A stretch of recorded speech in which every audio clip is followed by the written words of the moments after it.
Hola, muy buenas tardes a todos y bienvenidos a un nuevo programa del canal de Vicente Fuentes y de la web ufopolis.com. Los orígenes del hombre siempre han estado bañados en un halo de misterio debido a un eslabón perdido que trae de cabeza a antropólogos de todo el mundo. Un escalón que falta y que perturba a la mente del hombre moderno, una parte de nuestro pasado que parece haber sido borrada de nuestra memoria colectiva de manera natural o intencionada, una transformación con respecto a nuestra inteligencia que desde luego tiene siempre un punto en común, vayamos a donde vayamos, sea la cultura que sea, una figura por encima de cualquier otra en esa transformación, la serpiente. Y es que de entre todos los miles y miles de animales que hay en la naturaleza, siempre aparece sobre nosotros la serpiente, a veces como símbolo de divinidad, otros de fertilidad,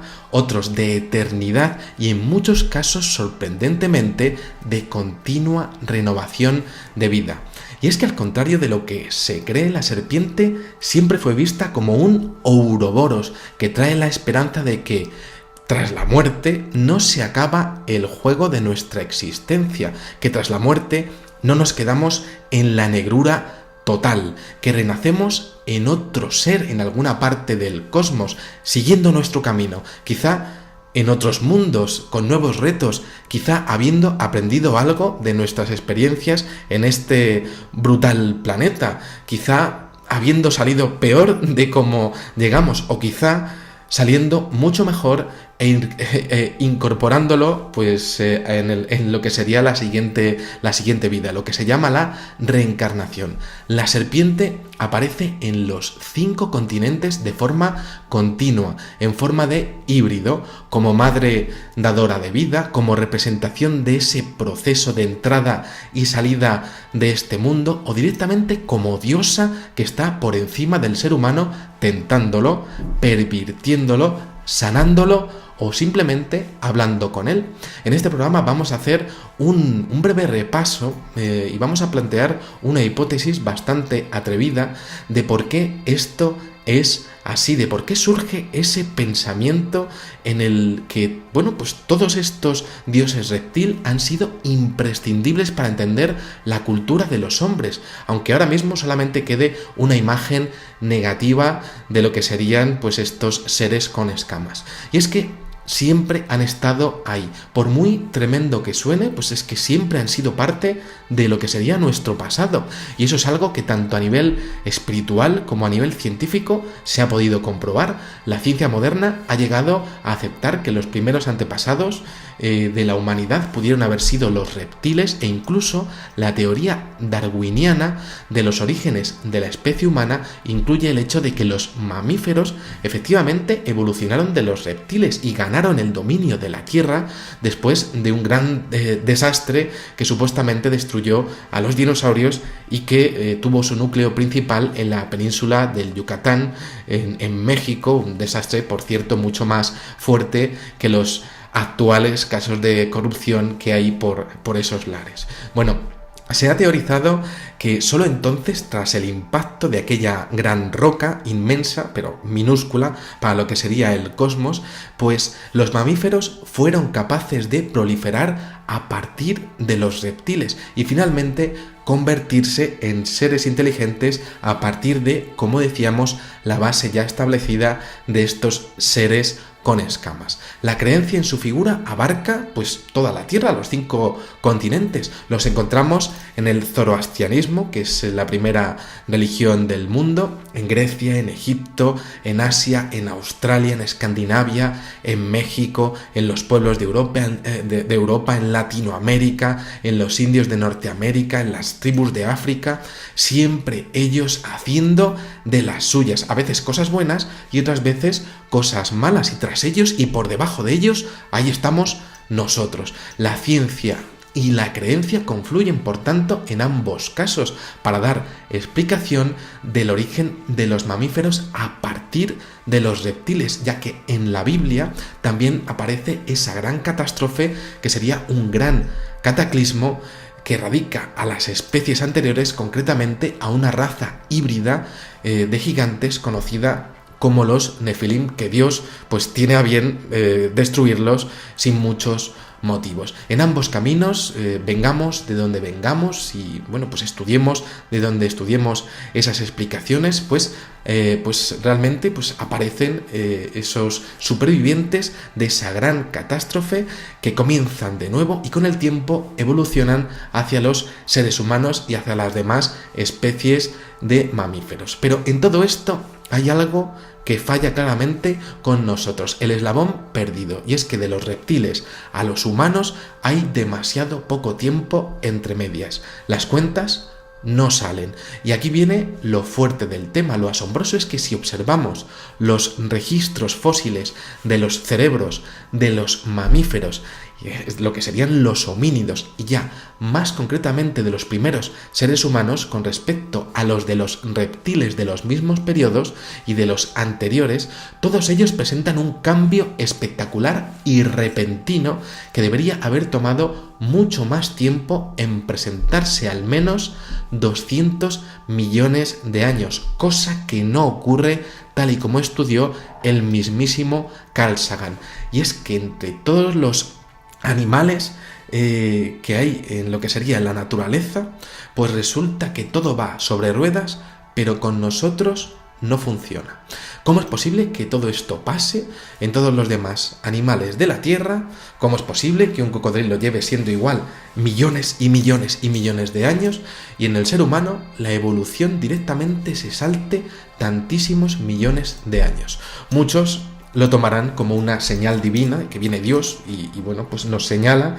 y directamente pues somos nosotros los elegidos. Pero otros entenderán que esto no tiene nada que ver con la divinidad, sino con la ciencia y sí, efectivamente, sería una señal, pero de una modificación impresionante de un ADN reptil con el objetivo de sacar seres como nosotros, como vosotros que me estáis viendo y como un tío que está en el barrio del Pilar, como yo, que está aquí sufriendo con las Copas de Europa que pierde mi equipo contra su gran rival, ¿no? Bueno, todo esto es interesantísimo, ahí está el chascarrillo, ¿no? Pero bueno, todo esto es interesantísimo porque enlaza con el sistema de creencias de cada uno, que es completamente personal, pero claro, para uno puede llegar a ser Dios el que marca el cambio drástico, el camino evolutivo, pero quizá para otros puede llegar a ser la culminación de esos reptiles y de su civilización, siendo nosotros el resultado de los mayores avances en genética de aquella gente reptil. De ahí el gran salto. Nosotros y los mamíferos seríamos, a nivel práctico, su gran descubrimiento. Pongamos una hipótesis poco estudiada y planteada sobre la mesa. Si al poco tiempo de hacernos, de construirnos, de crearnos, nos hubieran dejado libres, si a los mamíferos nos hubieran soltado en la tierra, algunos con inteligencia como seríamos los seres humanos, ¿no les habríamos visto nosotros como auténticos dioses a ellos?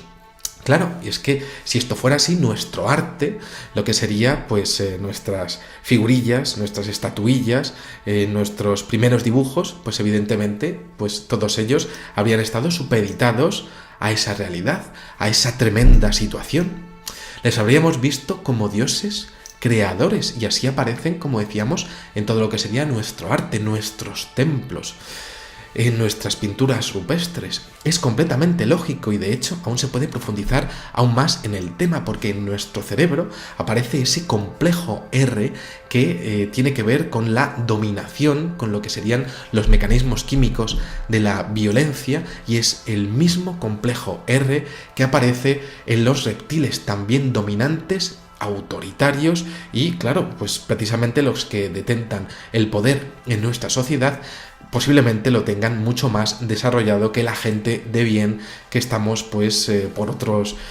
derroteros, ¿no? Intentando hacer que el mundo pues sea mucho más justo, ¿no? Además, es que si vamos a la historia de la humanidad podemos comprobar pues cómo todos los pueblos de la Tierra tienen esa referencia, esa figura como referencia y como diosa creadora, como si realmente ellos mismos hubieran cogido su ADN y lo hubieran modificado de tal forma que hubieran sacado toda una especie de mamíferos en donde nosotros seríamos su experimento más destacado. De entre todos los dioses encontramos además figuras de todo tipo, en donde encontramos seres mitad hombre y mitad reptil, como si hubiese habido experimentos antes, es decir, como si hubiese habido diferentes intentos. Y además es que los encontramos en distintas partes de la Tierra, como si hubiese habido alguien que hubiese mandado esos experimentos, quizá inteligentísimos, y los hubiese mandado para mandar a los seres humanos que hubiesen estado distribuidos en esas zonas, lo que serían los híbridos que aparecen en los templos que podemos encontrar en todas las partes del mundo. Observemos, si no, en un breve repaso, lo que creían los pueblos antiguos a este respecto, porque, por ejemplo, nos encontramos a Tifón, padre de todos los monstruos, en la mitología griega, un hombre de cintura para arriba y una masa de víboras en plena ebullición de cintura para abajo, o, por ejemplo, a Zahak, una figura de la mitología zoroástrica en la que aparece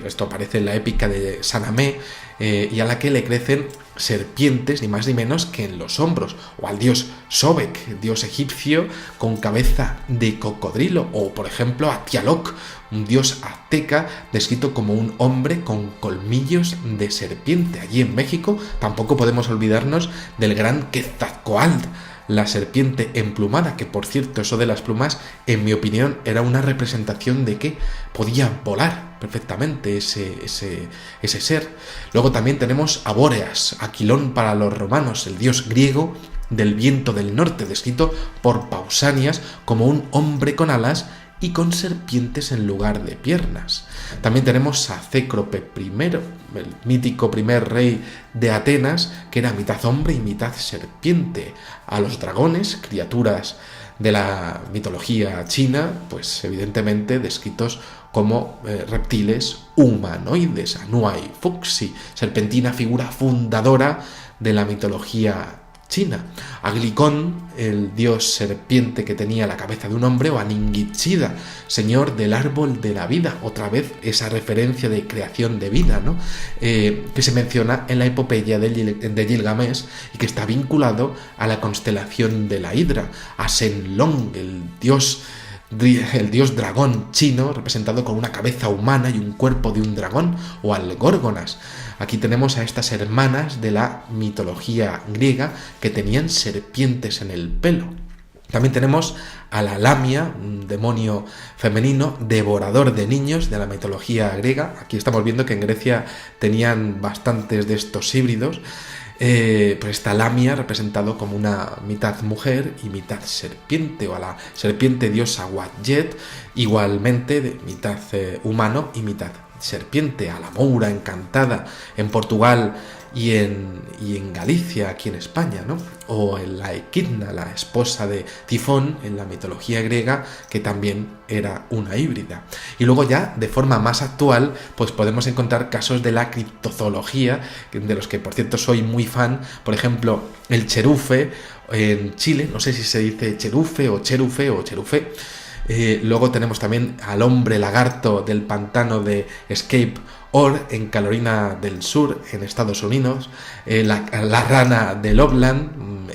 en Ohio, también en Estados Unidos, el monstruo del lago Thetis en Canadá, o el monstruo de Flatwoods en uno de esos casos que tiene más que ver con el tema de la ufología. Claro, todo esto te hace pensar que somos nosotros los vasallos y ellos los creadores, siempre por encima, y no al revés, que somos nosotros los que los adoramos a ellos y no los que los tenemos de mascotas a ellas. Los pueblos antiguos los veían como figuras que nos dominaban y a las que había que respetar, posiblemente porque viniésemos de ellas. Y además es que esos pueblos lo sabían. Para terminar este vídeo es asombroso mirar este tema desde un punto de vista exterior. Y es que si fuésemos un extraterrestre, un marcianazo, pues claro, llegásemos a la Tierra y viésemos que todas las culturas de la antigüedad estuviesen venerando a las mismas figuras sin conocerse y viesen que esas figuras fuesen serpientes dadoras de vida, pues claro, seguramente si fuésemos extraterrestres estaríamos pensando que habrían sido esas serpientes las que nos habrían creado, las que habrían creado a esos seres humanos. Es que es desde luego para pensarlo. Lo que pasa es que en este mundo hay mucho miedo de pensar ciertas cosas, y esas ciertas cosas afectan directamente a la fe, a quiénes somos y a nuestros papeles en el cosmos. También puede llegar a afectar al negocio que pueda haber en algunas religiones. En mi opinión, somos quienes somos, fuimos quienes fuimos y nos creara quien nos creara, pues tenemos derecho a debatir sobre ese eslabón perdido, tenemos derecho a saber quién está detrás de ese eslabón perdido y tenemos derecho a hablar de lo que nadie quiere hablar, ya que, en mi opinión, este tema es sencillamente tremendo. Nada más, espero que os haya gustado muchísimo este videoprograma y os espero en el siguiente. Muchísimas gracias y, como digo siempre, salud y suerte. Adiós.